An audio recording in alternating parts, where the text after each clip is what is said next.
Oi!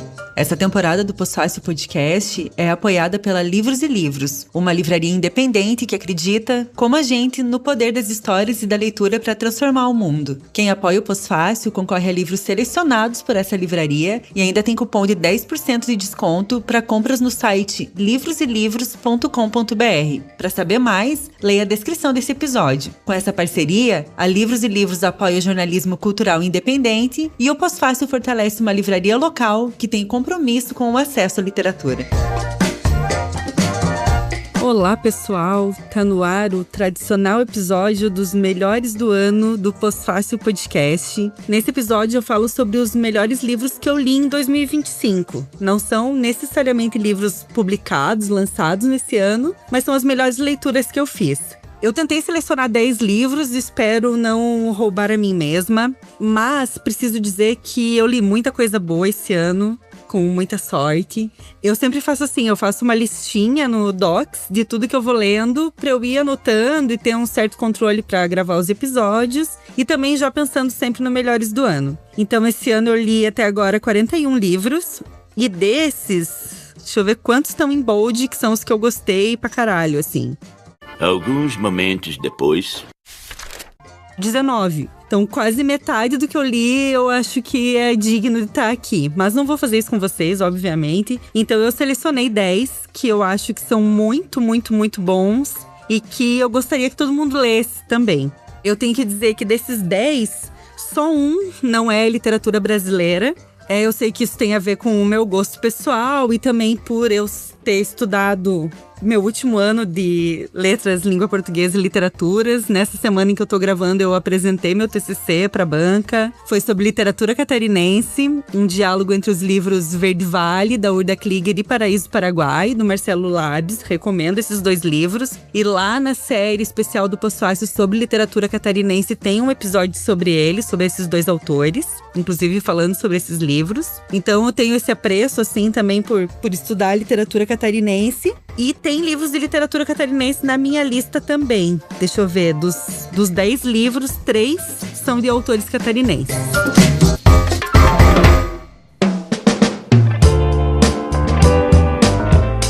Vou começar a falar sobre eles assim. Não preparei roteiro, tô 100% no freestyle aqui. Então eu vou dar um breve resumo de cada um desses livros, desses 10 que eu selecionei. E talvez ler algum trechinho de alguns deles. E a minha ideia é que a gente possa ir conversando também aqui nos comentários do episódio, nas redes sociais do Pós-Fácil, para que vocês também me deem dicas de leitura, me digam o que vocês gostaram de ler esse ano. Eu vou começar pelo meu favorito do ano. Vocês teriam um minuto para ouvir a palavra de Dia Bárbara Nobre? A Dia Nobre é uma mulher maravilhosa e uma escritora fenomenal. E ao falar dela, preciso dizer uma coisa que eu já falei no episódio do Pós-Fácil com a Vanessa Passos, sobre a filha primitiva. Eu acho que hoje a melhor literatura produzida no Brasil está sendo produzida por autores do Ceará. E a Dia é mais uma dessas autoras, né? Ela é maravilhosa, ela já passou aqui pelo Pós-Fácil, a gente falou sobre outros trabalhos dela. E esse livro, que é o número 1 da minha lista esse ano, se chama Boca do Mundo. É um romance que foi publicado pela Companhia das Letras. Deixa eu ver se foi esse ano ou se foi ano passado. Foi publicado esse ano mesmo. Então esse ainda tá na categoria de melhores do ano 100%. Ele tem uma coisa que eu gosto muito, que é trazer história, trazer uma escrita impecável, né? Uma pessoa que sabe brincar muito bem com as palavras, sabe tratar as palavras assim de um jeito meio que artesanal. É isso que a Dia faz. É um romance relativamente curto, mas que tem uma história muito completa sendo contada. Tem mais ou menos 200 páginas. E ele tem como tema principal as mulheres, a violência contra as mulheres e como as mulheres reagem a essas violências a que são impostas. Mas a Dia traz realismo mágico para esse livro, é uma espécie de distopia, traz questões muito locais, muito brasileiras, e essa linguagem que ela trabalha tão bem. Então não tinha como não estar nos meus favoritos. Inclusive a gente trabalhou esse livro no clube de leitura do Pós-Fácil Podcast e do Donas da Porra Toda. Apoiando qualquer um desses 2 podcasts, você pode participar dos nossos encontros do clube, que são bimestrais. E a gente teve uma conversa muito bonita sobre esse livro, e eu sou encantada, assim, por ele. Vou contar pra vocês um pouquinho sobre essa história, né? A Dia criou uma localidade, um povoado chamado Urânia. é um lugar em que só vivem mulheres, inclusive só nascem mulheres. E as pessoas nesse lugar, elas estão protegidas por uma entidade, por uma encantada, que é uma jovem que foi assassinada, né? Foi vítima de feminicídio. E ela tá ali para proteger essas outras mulheres que vivem em situações de abuso e de violência. Ele é pesado, obviamente, né? Quando você fala desse tema, não tem como ser leve. Não é para ser leve. Eu tô gravando esse episódio alguns dias depois da gente ter ido pras ruas no Brasil inteiro para pedir justiça e políticas públicas mais efetivas no combate à violência contra a mulher. Aqui em Florianópolis, no mês de novembro, a gente teve um recorde de feminicídios em Santa Catarina, na verdade. O estado mais seguro para se viver, não sei para quem, talvez para homens brancos. Mulheres são estupradas e mortas indo para aula de natação. Então, além de tudo que esse livro traz, ele também vem nesse momento em que a gente não aguenta mais, né? Tanta violência. Então, ele dialoga muito com esse momento atual, infelizmente. As personagens desse livro são incríveis. Começa contando a história da Teresa. É uma mulher que passa por uma violência muito grande e encontra por acaso esse povoado de Urânia. E lá ela é recebida por outras duas mulheres, né? A Abigail e a Djanira. E tem também a filha da Abigail, que é a Hermínia, que morre vítima de violência, né? É a Hermínia que se torna essa encantada depois, né? A santa das espancadas. E Urânia acaba se tornando esse refúgio para mulheres que precisam de proteção. Então, assim, tem vingança, tem uma história muito bem contada, tem partes muito tristes, e tem essa redenção também. Ele tá cheio de post-its, esse livro, porque eu realmente fiquei encantada com a qualidade da escrita da Dia. E assim, uma coisa que aparece muito importante nesse livro é que as pessoas que cometem as violências contra as mulheres não são monstros, são homens comuns. Nenhum homem na história tem nome, exceto o Joaquim, que tem uma relação muito especial com a Abigail. E também tem outra coisa que eu acho muito linda que a Dia Nobre faz, que é escrever sobre a própria escrita, né? Essa narradora dela, ela reflete sobre a palavra. E isso é uma coisa que eu acho muito bonita e muito importante. Eu vou ler um trechinho do Boca do Mundo para vocês.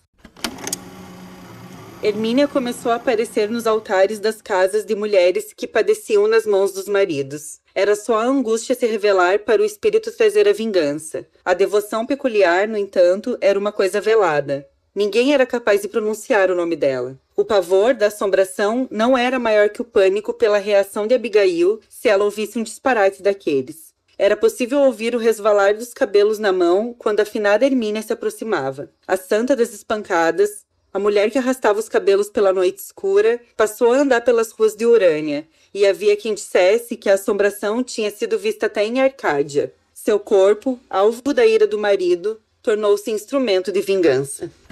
Tem um outro trecho que diz: sonho com a possibilidade de um bebê, um menino com o nome dele e com suas feições. Mas um dia o amor troca de pele, cresce-lhe pelos espinhosos por todo o corpo. As unhas se tornam garras, os dentes presas afiadíssimas. Um monstro à espreita. Ele não quer me devorar. Ele quer me cozinhar em banho-maria, me engolir sem precisar mastigar. Uma massa mole sem dentes ou ossos. Algumas pessoas temem o que não podem ver. Fantasmas, assombrações, vultos ou sombras. Essas pessoas nunca viram o horror no centro de uma mão espalmada em direção ao rosto, no olhar cravado de fúria e prazer. Eu tenho menos medo das pernas penduradas na sombra refletida na parede, dos fantasmas na janela chamando meu nome e do demônio dentro de mim do que disso que as pessoas chamam de amor. Essa foi minha leitura favorita nesse ano em que eu pensei tanto sobre esse tema que a Dia Bárbara Nobre aborda nesse romance tão bem escrito. Bom, vamos pro número 2.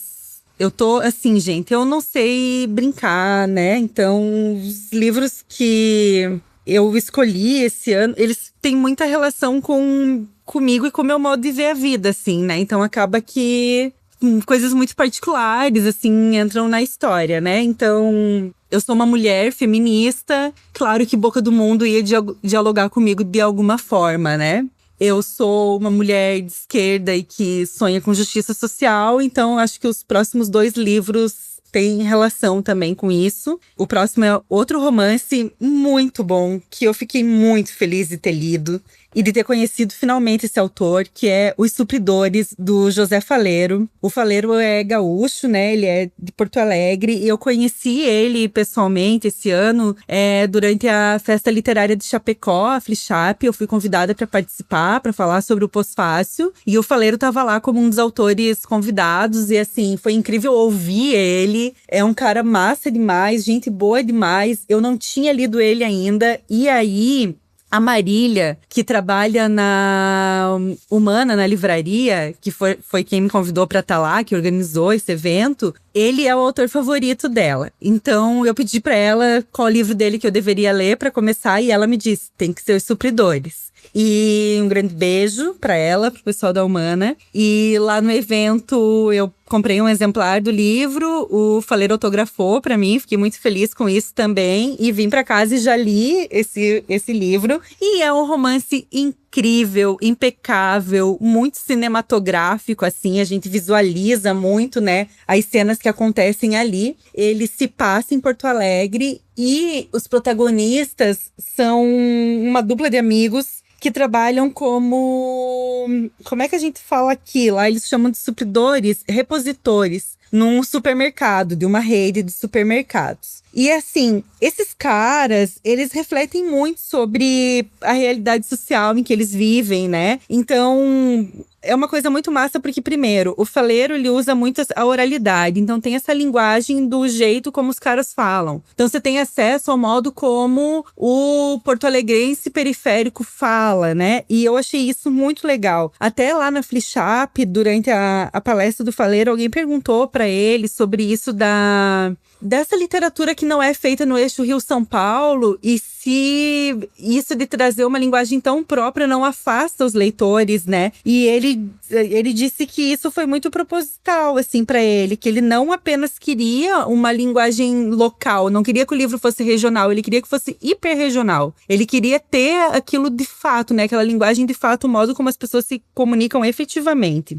E ele fez isso de uma maneira maravilhosa nesse livro dele, porque ele traz essa oralidade misturado com uma escrita de altíssimo nível, assim. Você se sente dialogando com aquelas personagens. Ele também trabalha muito bem o espaço físico, né? Em que a história se passa. Então você se sente transitando por aquelas ruas de Porto Alegre, pela periferia de Porto Alegre, por dentro do supermercado. É uma história que realmente tem um narrador que te guia até ali. É muito massa. Bom, os protagonistas são o Pedro e o Marx. Eles trabalham no mercado e, cara, são os caras que estão cansados com essa vida muito ferrada, assim, que eles levam, com essa exploração, com salário baixo, com uma condição de vida em que falta tudo, né? Muito marcada por aquilo que falta. E eles decidem começar a vender maconha. Tem eles e as famílias deles e outros amigos que se envolvem, né? Mas os dois são uma dupla de amigos ali que vai resolvendo as coisas. E o que eles percebem? Eles percebem que na quebrada ninguém mais tá vendendo maconha porque não dá muita grana vender maconha, dá mais grana vender outro tipo de droga, né? E tá faltando maconha. E eles percebem isso porque eles são consumidores. Então eles acham que um caminho pra eles é ir pra esse nicho de mercado que ninguém tá pegando naquele momento. O Pedro é um cara bem cabeção, assim. Bem cabeção mesmo. Ele não estudou muito, mas ele é um cara que reflete muito sobre a realidade social em que ele vive. É um cara, assim, palestrinha pra caralho e tal. Eu gostei muito dele. E o Marques é um cara que tem outras preocupações, né? Ele tá casado, já tem um filho, a mulher engravida. E ele tá preocupado com isso, como é que vou sustentar mais um filho. Nenhum desses personagens é um herói, muito pelo contrário. O Marx tem um episódio que me incomodou muito, que ele comete violência contra a mulher dele. O Pedro, eu ficava o tempo todo pensando, cara, não viaja, não vai fazer isso. E depois você entende também que na falta de caminho é um caminho que se revela e que pode ser interessante pro que eles querem naquele momento. Mas é uma história, assim, que é tudo muito bem contado, né? Então não é uma coisa, assim, do nada os caras resolveram fazer isso. Não, você vai conhecendo esses caras, você vai entendendo o que leva eles a isso, você vai entendendo a diferença que isso vai fazendo na vida deles, né? Tipo, Os caras querem dar uma condição de vida melhor para as famílias. Isso vai dar bosta. O tempo todo você sabe que vai dar merda. Você sabe que vai dar merda. Você fica esperando o momento em que dê merda. E dá, né? Não tem muito como fugir disso, assim. Então, entra toda essa disputa, né, relacionada ao tráfico de drogas. E eu, enfim, não vou dizer o que é o final, mas é um final que condiz com a realidade. Então a verossimilhança está muito presente nesse livro. E é muito bem escrito, é muito bem feito. O modo como os capítulos estão estruturados é incrível. Ele é gostoso de ler, você se apega para esses personagens. É um livro, assim, que quando ele acaba, você pensa, mas já? E ele não é um livro curto, ele tem 300 páginas. Então, agora eu quero ler tudo do Faleiro, gostei demais de conhecer o cara. E vou ler um trechinho do livro para vocês. Esse trecho que eu vou ler é uma fala do Pedro pro Marx. Pois então, Marx, na pobreza, que é outro tipo de tragédia, não é diferente. Me mostra um pobre que tenha ficado bem de vida, mano. Me mostra que eu quero ver. Me mostra alguém que tenha nascido pobre, pobre que nem a gente, e que depois tenha conseguido deixar de ser pobre sem praticar crime nenhum. E sem ganhar na loteria, claro. Me mostra sangue bom. Porque para cada um que tu me mostrar, eu te mostro 1 milhão que nasceram pobre e morreram pobre. Sabe por quê? Porque, como tu mesmo disse, é uma questão de probabilidade. É muito mais fácil um nascido pobre acabar morrendo pobre do que sair da pobreza em algum momento da vida. Assim como num acidente de avião, é muito mais fácil morrer do que sobreviver. A força de vontade não faz a menor diferença, nem numa tragédia nem na outra. O fato é que as tragédias simplesmente deve ou deveria ser evitada. Um avião não pode cair, Marx. Tudo que é possível fazer para um avião não cair deve ser feito. Do mesmo jeito, a pobreza não pode existir. Tudo que é possível fazer para a pobreza não existir deve ser feito. Ou pelo menos deveria ser feito. Eu tô com o Pedro, tô aqui com o meu paninho no meu rodo, pronta para passar pano pro querido. A dica de leitura número 3, dos melhores do ano, é um livro que dialoga muito com os dois, que eu falei anteriormente, de certa forma. É um livro de contos, mas tem uns contos que conversam uns com os outros de maneira a criar quase que uma novela ali. E esse livro se chama Perifobia, da Lília Guerra. Primeiro que ele tem a capa linda, tá? É uma edição muito bonita da Todavia. Eu não falei os nomes das editoras, né? Os Supridores também é da Todavia e o Boca do Mundo é da Companhia das Letras. Esse livro da Lília é descrito como um retrato lírico e realista da vida nas quebradas. A Lília é de São Paulo, ela trabalha como auxiliar de enfermagem e ela escreve demais. Eu tô muito passada e eu fiquei muito feliz. Comprei esse livro dela num sebo e achei uma coisa de outro mundo. Em geral, eu não sou muito boa para ler contos, mas esse aqui, vou dizer para vocês que ele é babado, assim, e ele conta várias histórias da vida de pessoas da periferia, né? Então tem histórias, por exemplo, da menina que é criança e acompanha a avó, que trabalha como trabalhadora doméstica em casa de família. Tem histórias de relacionamentos, né? De casais.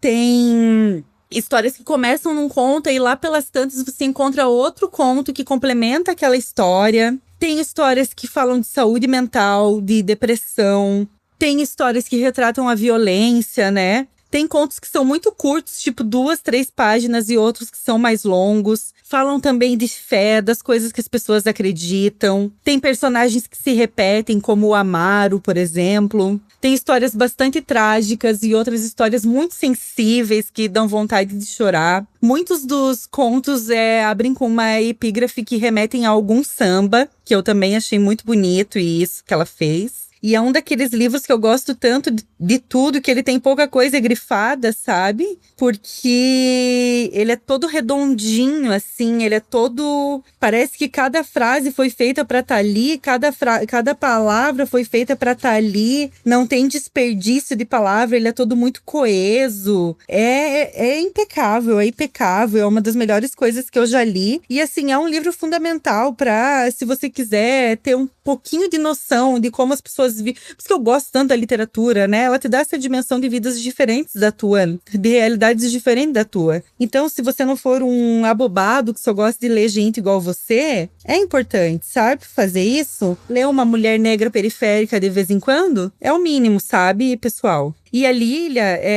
esse ano, o nome dela foi bastante citado por causa de um episódio de racismo envolvendo a Flip. Eu imagino que nem ela e nem ninguém queira ser conhecido por isso, mas também aconteceu isso. E não pode ser ignorado de jeito nenhum, porque é um fato muito grave. E tem um episódio do Rádio Novelo Apresenta que fala sobre a Lilia, sobre as histórias que ela escreve, também sobre esse episódio na Flip, que eu recomendo muito. E vou colocar na newsletter do Pós-Fácil, que vai sair depois desse episódio do Melhores do Ano. Já coloquei em algum outro momento. E é muito interessante ouvir ela também. Mas eu recomendo que se lê esse livro inteiro, dá pra ir lendo aos pouquinhos. E é muito bom, muito bom. Acredito que também vai estar no nosso clube do livro em 2026. Vamos para o próximo. O próximo é um romance que acabou de vencer o Prêmio Oceanos. Já tem episódio do Diário de Leitura do Pós-Fácil sobre ele. E essa maravilha chamada Ressuscitar Mamutes, da Silvana Tavano. Que livro, minha gente! Que escrita maravilhosa. Eu amei esse livro demais, demais mesmo. Eu lembro que eu li ele durante o Carnaval de 2025. Eu resolvi que eu não queria fazer nada e fui pra casa do meu pai, assim, não tava muito bem. E fiquei esticada no sol durante alguns dias lendo esse livro. E eu não queria que ele acabasse nunca. É um livro curto, 100 e poucas páginas. E o que a Silvana entrega aqui é coisa de outro mundo. Ela começa esse livro de um jeito que eu já me pegou de cara, porque acho que eu falei isso quando eu gravei o diário de leitura sobre ele, porque eu sou uma pessoa que às vezes eu tenho algumas obsessões, assim, né? Então às vezes eu fico assim, Everest. E aí eu resolvo ver um monte de documentários sobre o Everest, ler um monte de coisas sobre o Everest, só assisto coisas sobre o Everest, eu fico nessas piras, assim. Quilombo dos Palmares, Guerra do Paraguai, umas coisas assim. E esse livro começa com uma obsessão, que essa narradora conta que ela ficou muito obcecada quando ela leu um documentário sobre permafrost e sobre uma pesquisa que estava sendo feita que pretendia meio que recriar uma era do gelo para ressuscitar mamutes como uma medida para controlar o aquecimento global. A pira é essa mesmo. E eu fiquei pensando que é o tipo de coisa pela qual eu ficaria obcecada. E então já rolou essa identificação maravilhosa. E aí, essa narradora, ela pensa em formas de viajar no tempo para acessar algo ou alguém que ela gostaria de conhecer. E esse alguém desse livro é a mãe dessa narradora. E aí ela reflete que para chegar até essa mãe é preciso narrar o impossível. E é preciso viajar no tempo. E aí ela começa a rememorar a história dessa mãe. E é uma história muito envolta em silêncios. Então, ela precisa acessar silêncios, acessar memórias também. E acessar a própria palavra para conseguir chegar até essa pessoa. E eu achei isso lindo demais. Muito bonito mesmo. Eu grifei vários trechos, porque também, como já falei muitas vezes aqui no Pós-Fácil, essas histórias relacionadas à maternidade me pegam muito, assim, eu gosto muito dessas relações. E esse livro me pegou muito nesse sentido. Eu vou ler um trechinho aqui. O que ressurge nem sempre é o que foi. Dia e noite, as recordações flutuam no tempo do inconsciente e vão sendo constantemente reconstruídas. A memória que se reorganiza a partir de novas experiências, um passado móvel remodelado pela psique, recriando imagens que assumem outros sentidos no presente, como pontas de um iceberg, cenas que o trauma congelou emergem, compactadas em paisagens desconhecidas. A filha que não consegue entrar no mundo da mãe. A mãe inacessível durante a vida e na morte. Minha mãe acenando de uma casa desconhecida que só consigo vislumbrar de fora. Tenho certeza que no diário de leitura sobre esse livro eu li esse mesmo trecho, porque ele me pegou muito, assim. Essas histórias dessas pessoas que a gente não consegue acessar. E aí, você tem que elaborar, por meio da ficção, algo que não é acessível, né? É como, eu já falei isso algumas vezes sobre o romance histórico, por exemplo, autores e autoras que trabalham isso muito bem, como a Eliana Alves Cruz, por exemplo, né? Ela pega a história, a crônica oficial, digamos assim, e ela ficcionaliza, porque a ficção, ela é capaz de tapar as lacunas daquela história. O Marcelo Labs faz isso também, fez isso no Paraíso Paraguai. Bom, muitas autoras e autores fazem isso. E a Silvana faz isso, mas ela não tá tratando da história história oficial de um país, né? Por exemplo, determinada região, mas de uma história individual. E eu achei isso muito bonito.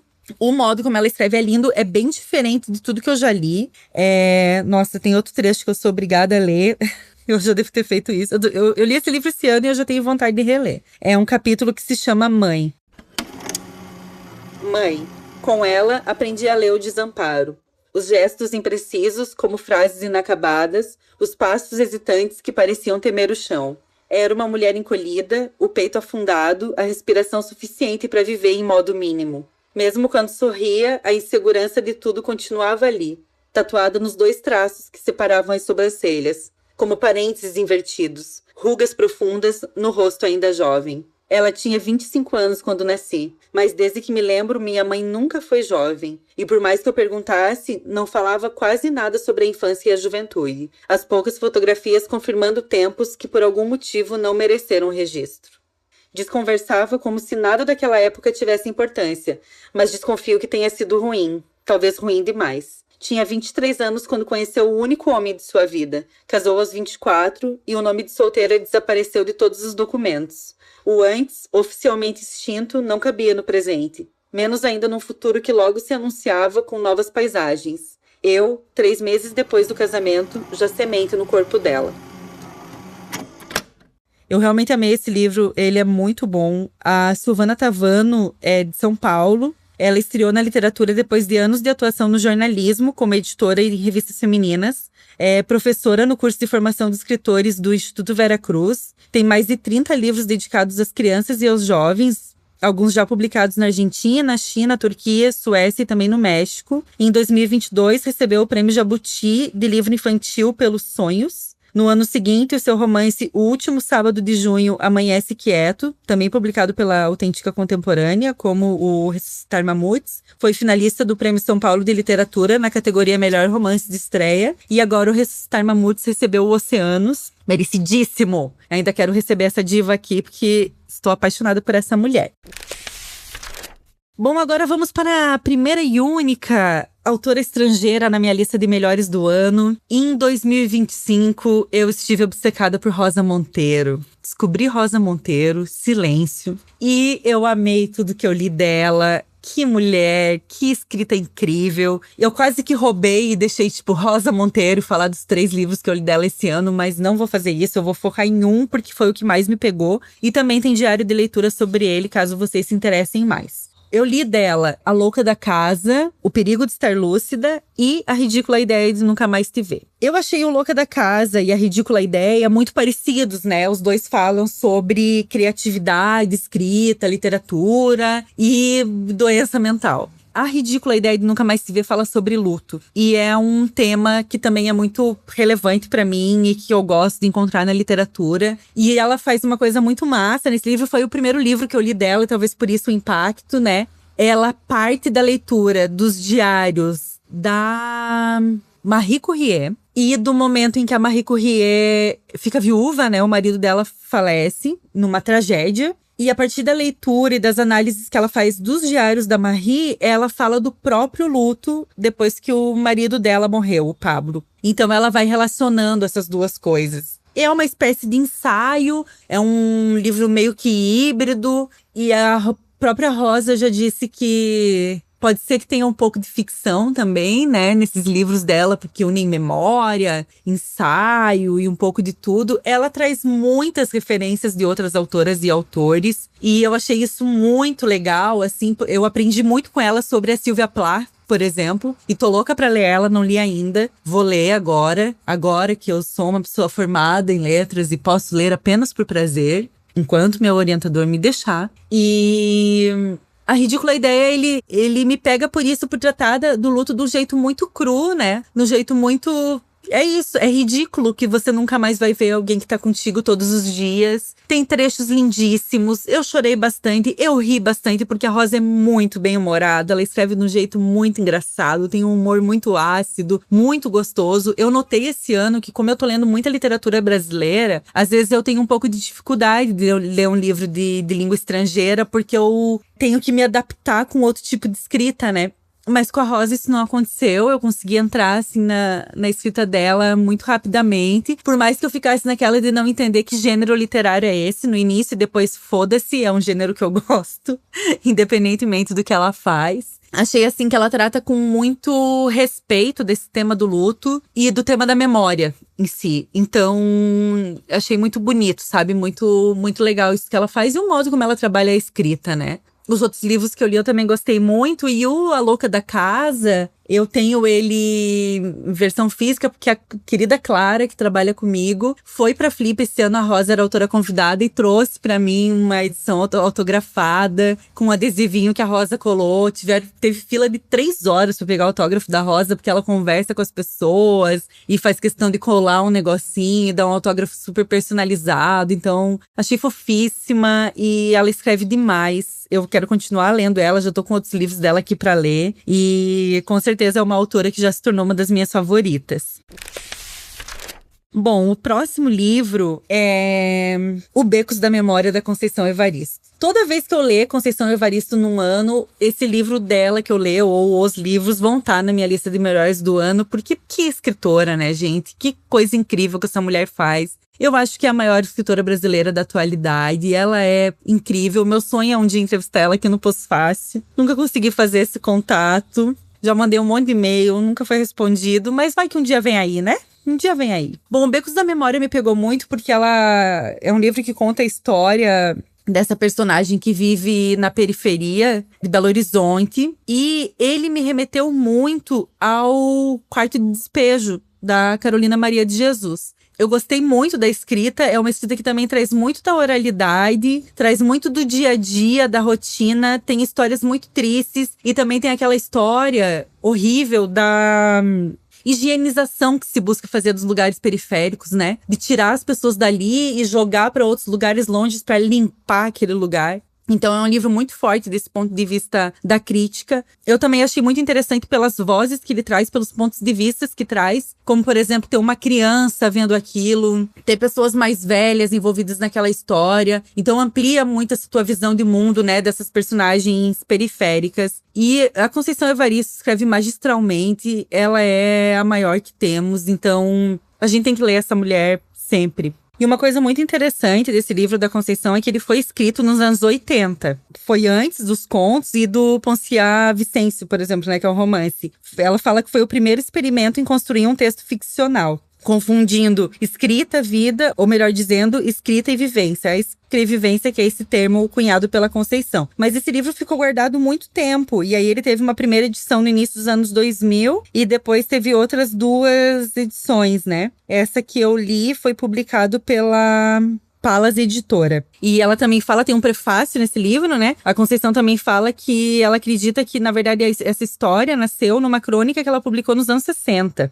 E outro trecho que eu selecionei aqui, que é desse prefácio ainda, ela escreveu o seguinte: tenho dito que Becos da Memória é uma criação que pode ser lida como ficções da memória. E, como a memória esquece, surge a necessidade da invenção. Também já afirmei que invento sim e sem o menor pudor. As histórias são inventadas, mesmo as reais, quando são contadas. Entre o acontecimento e a narração do fato, há um espaço em profundidade, e é ali que explode a invenção. Achei lindíssimo isso. E aí ela fala que nada que tá narrado em Becos da Memória é verdade, mas nada que tá narrado em Becos da Memória é mentira. Bom, vamos para o próximo. Estamos no 7º. E aí eu vou trazer um livro de poesia. Eu fiz o seguinte, eu lembro que uns anos atrás, acho que eu já estava no curso de letras, eu pensei que eu lia muito homem. E eu coloquei como meta ler mais autoras mulheres. E eu fui fazendo isso primeiro como meta e depois se tornou um hábito. E agora, sem nem que eu pense nisso, é isso que acontece, porque as histórias são muito mais interessantes.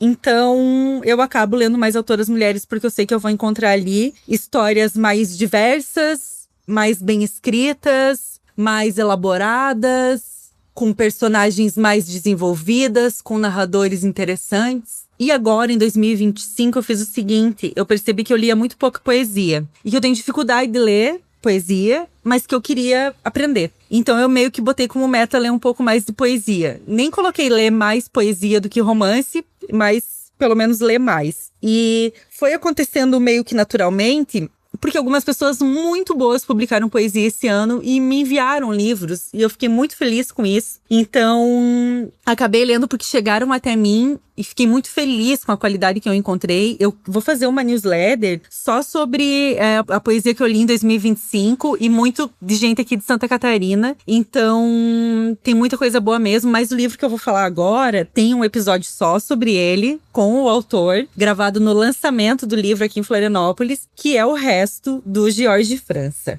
É uma coisa incrível que o Jorge fez nesse livro, que foi publicado pela editora Urutau. É também um livro curto de 100 páginas. E esse livro tem uma personagem que transita entre o rio e o mar e passa pela infância até a vida adulta dessa pessoa, do nascimento até o fim. Tem esse conflito sobre o local de origem. Tem muita referência à literatura. Você percebe ali referências a Ana Cristina César, ao Cruz e Souza, ao Shakespeare. Tem textos, tem poemas que são tristes, pesados, e tem outros que são muito bem-humorados, que eu ri muito, fiquei muito feliz. No dia que eu fiz a mediação do lançamento do livro dele, aqui na livraria Livros e Livros, em Floripa, que é parceira do Pós-Fácil, eu pedi pra ele ler o poema chamado Shakespeare Existiu, que eu adorei e dei muita risada. Mas o meu favorito é o que abre a parte do livro chamada Marinheiro. Cara, eu vou ler um trechinho, o Jorge já leu no episódio só com ele, mas eu vou ler de novo porque eu acho uma coisa maravilhosa e é bem curto.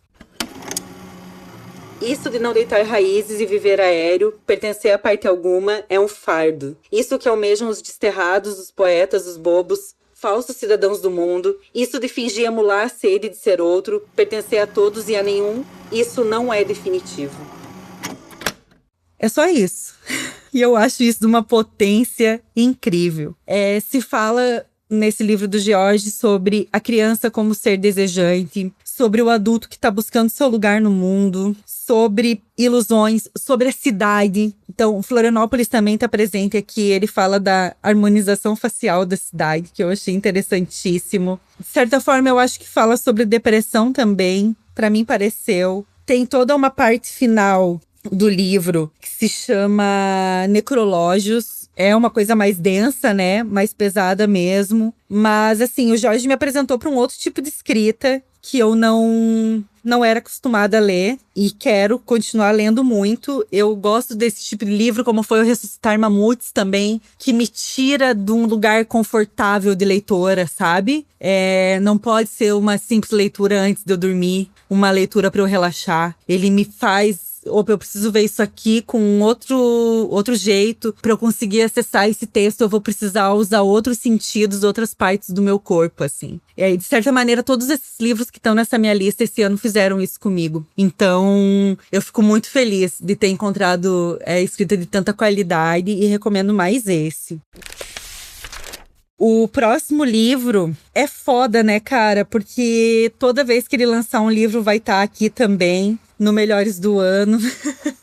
E se eu reler, e olha que eu reli muito ele em 2025, porque é sobre a literatura dele, o meu trabalho de conclusão de curso. O Marcelo Labs, né? O Marcelo publicou esse ano o primeiro livro dele pela Companhia das Letras, que se chama Memória do Chão. E é um Marcelo Labs diferente que tem nesse romance. Ele pode ser considerado, de certa forma, um romance de formação, também uma autoficção, como lhe é peculiar. E ele conta a história desse cara, o Rafael, que é o protagonista, e é um período bem focado na adolescência dele, enquanto ele tá nessa escola que é a evangélica. Então, assim, você conhece esse menino e também tem um momento já dele adulto dialogando com esse guri. Tem a vida dele na evangélica. Eu comentei com o Marcelo quando a gente conversou sobre esse livro. Tem episódio sobre ele que o livro já começa dizendo que aqueles foram os melhores anos de vida daquele cara. E eu fico pensando no quanto a vida devia ser ruim se aqueles foram os melhores anos. E efetivamente eram.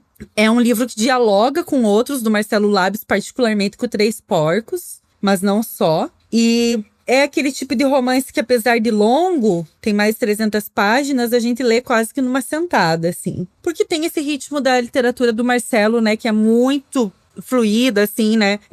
Acho que o único dele que eu não li, assim, tão rápido foi o Três Porcos, mas é porque ele me doía demais. E o Marcelo, ele é uma coisa que já tinha aparecido em outros livros dele, mas aparece aqui com mais força, que é tratar do modo como os homens se amam, como os meninos se amam e demonstram esse amor, esse afeto, né? Eu pensei muito sobre isso. E tem um trecho que esse narrador diz: a maneira como os homens se amam costuma ser triste. Bom, o Marcelo não sabe brincar, então é mais um livro muito bom dele, muito bom dele. O livro que eu li e reli dele esse ano foi O Paraíso Paraguai, né, que é sobre ele, meu TCC. Mas também reli O Deus Não Dirige o Destino dos Povos. Não reli o Três Porcos porque é muito doloroso, mas pretendo. Mas sei que vem coisa do Marcelo pela frente, então também não preciso ter pressa em reler, porque ele não vai parar de escrever tão cedo. Leiam Marcelo Lapes. O terceiro livro também é poesia e também é de um autor catarinense. E eu fui catar ele aqui agora para falar no episódio e eu não achei. E eu desconfio que eu emprestei ele para alguém, porque é outro daqueles que eu fico assim: você teria um minuto para ouvir a palavra de Viegas Fernandes da Costa? E esse livro do Viegas, eu tô com outro dele para ler aqui, que é o Carnaval dos Justiceiros, que eu não li ainda. Mas o que eu li esse ano e gostei muito é um de poesia que se chama Houve Dias de Humanidade em Mim. E ele é belíssimo, ele é muito bonito, ele é muito sensível, ele é aquela coisa que você lê e é um deleite, assim, porque o Viegas usa muito bem as palavras e usa muito bem a sensibilidade e aborda a cidade também de um jeito muito bonito, de um jeito que você se vê nela, então rola uma identificação com o texto dele. Foi a primeira vez que eu li o Viegas, eu já tinha conversado com ele em outros momentos, ele foi uma fonte muito importante da nossa série de literatura catarinense e tô com outros livros dele para ler agora e espero continuar lendo ele, porque é muito bonito o modo como o Viegas trata a literatura. Então recomendo demais, demais mesmo. Estou chegando ao último. Esse último, ele tá entrando a quente aqui, tá? Acho que vou gravar um diário de leitura só sobre ele, mas ele tá entrando super a quente porque eu acabei de ler. E é um livro que tava no meu Kindle já há algum tempo. E agora que tá chegando o fim de ano, o meu cérebro, gente, ele derreteu, né? Assim, como de muitos de vocês, provavelmente. Eu não tenho mais capacidade cognitiva. E aí eu pensei, não posso ler nada que exija muito de mim agora, porque acabou, né? O que eu tinha, acabou. E aí eu resolvi ler só coisas mais curtas, assim, coisas que eu pudesse ler rápido, porque eu tenho esse hábito de ler sempre antes de dormir, e aí preciso estar lendo, não consigo não ler, mas eu não podia lidar com nada que fosse exigir tanto, assim, algo que fosse muito extenso, ou muito complicado e tal. E aí eu li o Chatices do Amor, da Fernanda Young. Foi publicado pela editora Record em 2024, né? E ele é um compilado de alguns textos inéditos da Fernanda, inclusive alguns que ficaram inacabados, né? Mas estão ali. Ele tem um prefácio da Eugênia Ribas Vieira, que era editora, agente da Fernanda. E é muito bonito, né? E é muito triste também. Eu às vezes eu penso, Fernanda Young morreu e é uma coisa que eu não sei assimilar, assim, né? Porque foi uma morte absurda, ridícula, né? Numa crise de asma, uma mulher tão... Uau! E a Fernanda é um ícone, assim, pra mim, né? Acho que pra muitas mulheres da minha geração, assim, né? E, bom, nesse prefácio, a editora dela fala, né, sobre esse luto. A Fernanda morreu em 2019 e ela disse que ela entendeu que ela tinha muito medo que o amor que ela sentia pela Fernanda desaparecesse conforme a dor do luto fosse passando. E ela percebeu que o amor é um sentimento que a morte não leva. Eu achei isso muito bonito, fico toda arrepiada falando e fiquei bem emocionada quando eu li, né? E aí ela explica que esse livro foi concebido a partir de 3 livros da Fernanda, 3 projetos soltos, nunca publicados, recortados, repensados e retrabalhados pela autora. Então eram coisas que estavam incompletas, mas assim, muito bem escritas, tá? É realmente muito impressionante. Então a primeira parte se chama O Piano Está Aberto, conta a história de uma mulher deprimida, um homem que trai essa mulher, a amante desse homem, e os 3 personagens são muito complexos. E é um texto super curto e muito profundo, assim. Tem um trecho desse primeiro texto que diz assim: Agora, sentada numa poltrona de couro negra, Ana não tem uma calculadora à mão, mas o seu corpo belo passou 3.285 dias amando esse homem. E está com ódio de ter sido flagrado em sua estupidez e de perder a razão que possui. A de ter sido lúcida a ponto de tentar escapar de André e do seu contrato frouxo, feito na tal Gênese que descreve aquilo a que não tem direito desde o início. 1. Sonhar. 1.1. Querer. 1.2. Aguardar.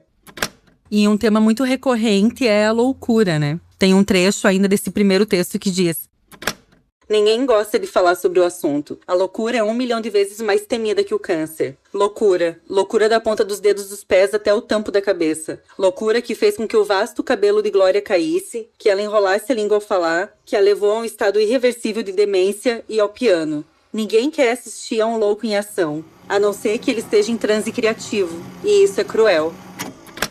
Lendo agora me fez pensar que esse trecho dialoga muito com os livros da Rosa Monteiro, com A Louca da Casa e O Perigo de Estar Lúcida. Bom, o segundo texto desse livro se chama O Mistério do Sofrimento e são diários da Fernanda, em que ela fala que, estava sofrendo de uma depressão, voltou para terapia e uma das orientações foi de que ela escrevesse. Então, ela também reflete muito sobre a própria escrita, né, nesse livro. Eu vou ler o primeiro trechinho que diz assim: escrevo, preciso entender. Não conseguirei entender evitando o que antecede essa experiência. E por eu ainda estar no olho do furacão dela, tento não ser uma máquina tradutora, mecânica e prática. Ou pior, para não sucumbir à hipótese de uma narrativa desoladora, amarga e chorosa. Também não me interessa um livro de luto, mesmo que haja muitas passagens de superação. Essa possibilidade, inclusive, me congela os ossos. Vender autoajuda não está nos meus planos biográficos. Só é necessário escrever. Escreva, pequena menina solitária. Você vai conseguir sobreviver. Ecoa em mim uma voz de incentivo. E depois ela questiona: quantos e quantos livros preciso escrever para manter a minha mente sã? Esses textos são datados de 2017. Ela também cita a Sylvia Plath. Tem outro momento em que ela reflete sobre a depressão que é muito bonito. Diz assim: nunca admiti ser a depressão. Eu tenho depressão. Não vivo em crise. É como ter asma. Sou asmática, mas fico anos sem ter um ataque severo. E foi a asma que matou a Fernanda. E outro trecho fala: saber sobre o que sentimos se faz necessário. Vasculhar as feridas, os obscuros cantos da nossa mente, observar o outro com compaixão, não fugir da dor, da nossa própria e da do mais distante povo que passa por privação, é sobreviver aos testes. Até alcançarmos a definitiva morte, é o que nos cabe fazer, aprender a morrer. Escreve pra caralho, Fernanda Young. Escreveu demais, viveu demais. Belíssima, maravilhosa, eu queria ser muito ela quando eu crescesse. E tem um pós-fácil desse livro que se chama Escritoras Não Morrem e foi assinado pela Maria Ribeiro, que foi amiga, né, da Fernanda. E é muito bonito e muito triste também, fala da última conversa que elas tiveram, enfim. E ela reflete, né, que escritoras não morrem e que o amor dela pela Fernanda também não. É muito bonito esse livro, é um livro de ler numa sentada. E eu gostei demais, achei lindo, lindo mesmo. Bom, eu vou mencionar como menção honrosa, não sei, os outros livros que eu botei em bold aqui, que não vou aprofundar, mas eu quero citar porque são muito bons. E às vezes em algum outro momento eles já apareceram no pós-fácil ou vão aparecer mais pra frente, né? Tá na ordem que eu li. Então eu fui deixando em bold aqui na ordem que eu li. O Três Camadas de Noite, da Vanessa Bárbara, ele tá no episódio de Melhores do ano passado, de 2024. Então dá pra voltar lá e saber mais sobre ele. Outro livro de poesia é o Termas da Desolação, do querido Fernando Bopré, da Editora Humana e da livraria. Ele me enviou esse livro dele, é muito bonito, muito mesmo. O Flor de Gume, da Monique Malcher, tem um episódio com ela aqui nessa temporada do Pós-Fácil, então vale a pena voltar lá e ler. Eu li esse ano, minha gente, Mrs. Dalloway, da Virginia Woolf, nunca tinha lido. Tem um diário de leitura sobre ele. Outro livro que eu botei aqui em bold, Nós, da Tamara Klink. Foi um livro que a gente conversou no Clube do Livro, do Pós-Fácil, do Donos da Porra Toda. Que eu li por causa do clube e, assim, seria o tipo de coisa que eu não leria. E eu li e eu amei. Muito bom mesmo. Outro livro de poesia também, de outra autora catarinense, daqui, né, que mora em Santa Catarina. O Silêncio do Dia, da Flávia Quintanilha. Muito bonito, muito sensível e fala muito de relacionamentos amorosos. E eu li num momento que eu tava numa fossa, então foi bom, bem bom.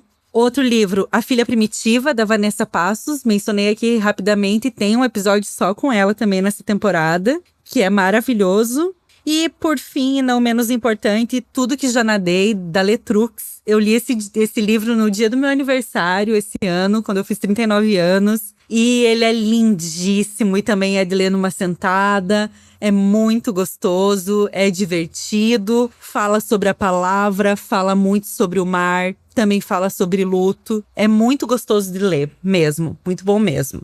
Bom, para fechar esse episódio, eu quero agradecer a todo mundo que ouviu o Pós-Fácil esse ano. Foi um ano bem desafiador tocar esse podcast sozinha. E deu certo porque eu contei com pessoas que participaram, que são muito especiais para mim, e grandes autoras e autores, amigas e amigos. E com vocês que ouvem, né? A audiência do Pós-Fácil em 2025 cresceu 999%. É isso mesmo, pessoal. Isso é inacreditável pra mim. Eu jamais poderia esperar. Muito desse crescimento foi impulsionado pelo documentário em áudio A Mala, do Jorge Amado, que foi um trabalho que me deu muito orgulho de ter feito. Era uma história que eu queria muito contar e eu fiquei muito feliz que ela finalmente tenha saído do papel. Então, se você ainda não ouviu, volte em algumas casas e escute. É um episódio diferente, especial, narrativo, com muitas fontes e que conta uma história muito surpreendente sobre esse grande escritor brasileiro, não só sobre ele. E tem política, fofoca, história de amor. Foi muito, muito, muito bom fazer isso. Eu agradeço também a todas as autoras e autores que passaram pelo Pós-Fácil em 2025. Conversei com gente de quem eu gosto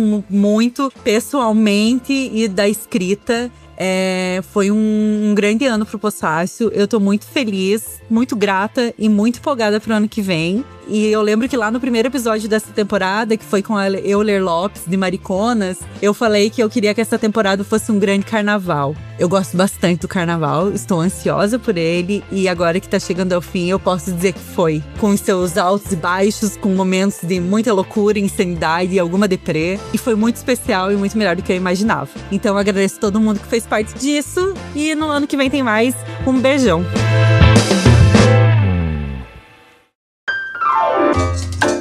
Se você gostou desse episódio, considere apoiar o Pós-Fácil Podcast. Esse é um projeto de jornalismo cultural independente mantido exclusivamente por quem ouve e apoia. Para tornar ainda mais acessível, as faixas de apoio mudaram. Você pode colaborar com 5, 10, 15 ou 50 reais por mês. As recompensas são diferentes para cada faixa, mas em todas elas você ganha a possibilidade de participar do Clube do Livro feito em parceria entre o Pós-Fácil e o podcast Donas da Porra Toda. A partir de 10 reais você concorre a combos de livros todos os meses e apoiando com 15 reais você participa do Clube do Livro, concorre a combos e ainda concorre a um marca-páginas exclusivo criado pela Ruby Punch. Apoiando com 50 reais ou mais por mês, você concorre a tudo isso e ainda tem a possibilidade de participar como ouvinte das gravações do Pós-Fácil e bater um papo comigo e com outras pessoas que participam dos episódios. Bora colaborar? Acesse apoia.se/Pós-Fácil Podcast.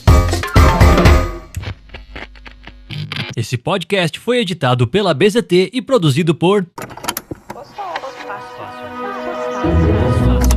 Pós-Fácil.